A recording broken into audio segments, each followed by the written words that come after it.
کارندے حکومت کے ہیں من آل فرعون.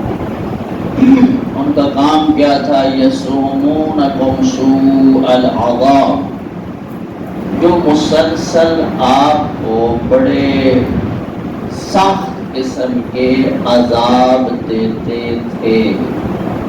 مجھے فرمائیے، جو مسلسل تمہیں آل اسرائیل کو، بنو اسرائیل کو مختلف عذابوں میں مبتلا کرتے تھے، ان عذابوں میں سے، بہت سارے عذابوں میں سے دو کی نشاندہی فرمائی ہے. فرمائی یذبحون ابناءکم، وہ بدبخت تمہارے بچوں کے سر کاٹ دیتے تھے، انہیں ذبح کر دیتے تھے، قتل کر دیتے تھے.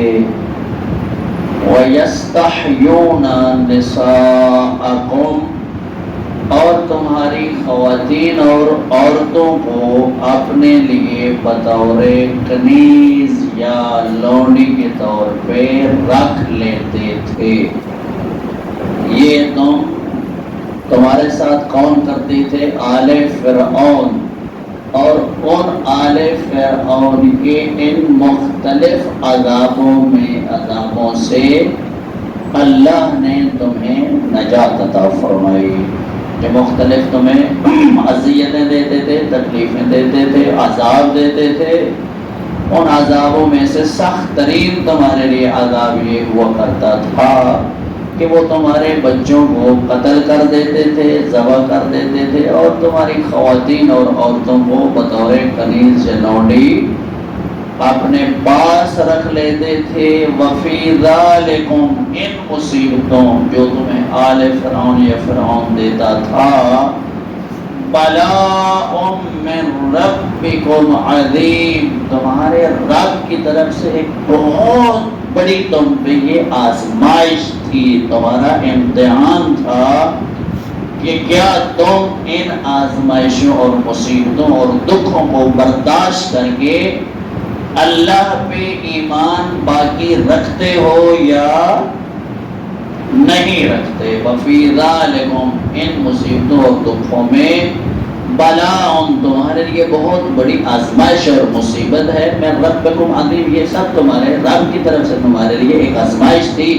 کیا تم مطلب ہے خدا کے اوپر ایمان رکھتے ہو یا نہیں؟ اس سے آگے ارشاد فرمایا کہ دوسرا احسان آگے یاد رکھو. ایک تو آل فرعون اور فرعونیوں سے ہم نے تمہیں نجات عطا فرمائی، ان کو ان مصیبتوں سے، ان کی ان مصیبتوں سے تمہیں ہم نے نکالا. پھر آگے بہت بڑا احسان کیا. وَإِذْ فَرَقْنَا بِكُمُ الْبَحْرَ، ہم نے تمہارے لیے سمندر کے راہ کو اور دریا کے راہ کو یا پانی کے راہ کو خشکی میں بدل کر تمہارے لیے راہ بنا دی. رات اور رات نکلنے کا حکم تھا، حضرت موسیٰ لے کر آنے بنو اسرائیل کو نکلے اور پھر پہنچے دریائے نیل پہ، اور پھر دیکھا کہ ادھر ان کا دریائے نیل پہ پہنچنا، تو پیچھے سے دیکھا تو فرعونیوں کا لشکر بھی سر پہ آ پہنچا. اللہ اکبر. اس وقت بیچارے ہوئے پریشان، اور جو ہی ہوئے پریشان تو اس وقت حضرت موسیٰ کی خدمت میں گڑگڑانے لگے کہ اب تو ہمارا معاملہ ہو گیا تمام. اس وقت حضرت موسیٰ نے کہا تھا ان اللہ ربی معی، پریشان مت ہو، میرا اللہ میرے ساتھ ہے. آج کل آپ نے شاید سوشل میڈیا پہ بھی دیکھا ہوگا، حضرت ایت اللہ العظمی سید علی خامنہئی کی اس انگوٹھی کا اوپر جو ہے نا وہ کیا کہتے ہیں لکھا ہوا، اس کو کیا کہتے ہیں، یہ کندہ شدہ ہے. انہوں نے بھی یہی جملہ اوپر لکھا ہوا ہے ان اللہ معی، ان اللہ ربی معی. معی یعنی میرے ساتھ ہے، میرا رب میرے. یہ وہی حضرت موسیٰ کا جملہ ہے کہ جب حضرت موسیٰ گھر گئے تھے نا اپنے بنو اسرائیل کے لوگوں کے ساتھ، لشکر آل فرعون یا فرعون کے لشکر کے سامنے گھر گئے تھے، تو اس وقت جب یہ بنو اسرائیل گڑ گڑائے کہ اب ہمارا مسئلہ تو تمام، کہ اب تو جس طرح ہمارے پنجابی میں کہتے ہیں کہ اگو آگے پچھو کاد، آگے دریا اور سمندر اور پیچھے لشکرے فرعون. سروے اس مشکل اور مصیبت سے بچنے کے لیے حضرت موسیٰ نے کیا فرمایا تھا؟ ان اللہ ربی معی، بے شک میرا اللہ جو میرا رب ہے وہ میرے ساتھ ہے. اب یہی کہنا تھا کہ حضرت موسیٰ نے اپنا عصا دریا پہ مارا تو سمندر میں خشک راہ بن گیا. اللہ وَإِذْ فَرَقْنَا، ہم نے اس تمہارے لیے سمندر کو دو حصوں میں تقسیم کیا، خشکی کا راہ تمہارے لیے بنایا. فَأَنْجَيْنَاكُمْ، اس کے سبب ہم نے تمہیں وہاں پہ بھی نجات عطا فرمائی.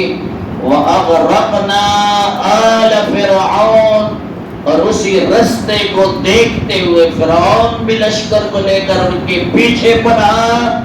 اب وہی اس کا سمندر میں قدم رکھنا تھا لشکر سمیت. اغرقنا، اس آل فرعون کو اسی پانی کو ملا کر ہم نے غرق کر کے پھر تم پہ احسان کیا. اللہ جو خدا کے ساتھ بندہ خدا پہ ایمان رکھتا ہے، خدا پہ یقین کامل رکھتا ہے، اللہ اس کو دریاؤں اور سمندروں میں سے بھی راہ بنا دیتا ہے اور اسی راہ پہ اس کے دشمن کو غرق بھی کرتا ہے. اللہ اکبر. وَأَنْتُمْ تَنْظُرُونَ، تمہارے سامنے یہ سارا قصہ ہوتا رہا، تمہارے سامنے یہ سارا سسٹم ہوتا رہا کہ تمہیں اسی سمندر سے اللہ نے خشک راہ بنا کے نجات عطا فرمائی اور اسی سمندر میں تمہارے دشمن آل فرعون اور فرعونیوں کو پانی کو ملا کر غرق کر دیا. وَأَنْتُمْ تَنْظُرُونَ، تم یہ سارا نظارہ اپنی آنکھوں سے دیکھ رہے تھے. اللہ اکبر. ایک دوسرے مقام پہ بھی ہے وَمَن يَتَّقِ اللَّهَ يَجْعَلْ لَهُ مَخْرَجًا، جو بھی انسان اللہ سے ڈرتا ہے نا، پروردگار عالم اس بندے کے لیے ایسی جگہ سے راہ بناتا ہے جہاں سے اس پر کوئی تصور بھی نہیں ہے. ایسی راہیں نکالتا ہے خدا بندہ اس بندے کے لیے. اب زلیخا کو حضرت یوسف کو لے کر 8 دروازے بند کر کے اندر چلی گئی، مگر اس اندر 8 دروازوں کے اندر جہاں کوئی نہیں دیکھ رہا تھا، وہاں حضرت یوسف نے کس سے خوف کھایا؟ اللہ تبارک و تعالی سے. اب زلیخا مطمئن تھی کہ سب دروازے بند، چابیاں میرے پاس ہیں. حضرت یوسف کا یہ یقین تھا کہ خدا سے میں ڈر رہا ہوں اور میرا رب میرے ساتھ ہے. اب رخ چینج کر کے رخ بدل کے پیچھے اپنے ان دروازوں کی طرف دوڑے حضرت یوسف. کوئی چابی نہیں لگانی پڑتی تھی، یوسف قریب پہنچتے دروازہ خود بخود کھول جاتا. اللہ اکبر. یہ ہے اس آیے مجیدہ کے وَمَن يَتَّقِ اللَّهَ، جو بھی اللہ سے ڈرتا ہے، يَجْعَلْ لَهُ مَخْرَجًا، خدا اس کے لیے ایسا راہ بناتا ہے جو انسان کے تصور میں بھی نہیں آتا. لیکن امتحان ہے کہ اس پہ یہ یقین، انسان اللہ پہ یقین رکھے کہ میں اللہ کے حکم کی تابعداری کروں گا، چاہے پورا جہان میرا مخالف ہو جائے، چاہے پوری دنیا ایک طرف ہو جائے، میں اللہ کے حکم کو فالو کروں گا. اگر اس یقین کامل کے ساتھ انسان کھڑا ہو جائے، پورا جہان بھی دوسری طرف چلا جائے، پروردگار عالم اس کے لیے ایسی راہ بنائے گا کہ پورا جہان حیران ہو جائے. ارشاد فرماتا ہے کہ ہم نے تمہارے لیے اسی سمندر سے رستہ بنایا اور اسی میں ہم نے تمہارے دشمن آل فرعون اور فرعون کو غر کیا وانتم تنظرون، یہ سارا نظارہ تم نے آنکھوں سے دیکھا کہ تمہیں اللہ نے بچایا کیسے، اور فرعون اور ان کے لشکر کو اسی سمندر کے اندر گرایا کس نے؟ اللہ اکبر۔ اس لیے سب سے بڑی طاقتور ذات کائنات کی کون ہے؟ اللہ تبارک و تعالی کی۔ اس کے سامنے کوئی قدرت کسی کی نہیں، کوئی طاقت نہیں، کوئی سسٹم نہیں۔ ہر طاقت اور قدرت کا سرچشمہ اللہ کی ذات ہے۔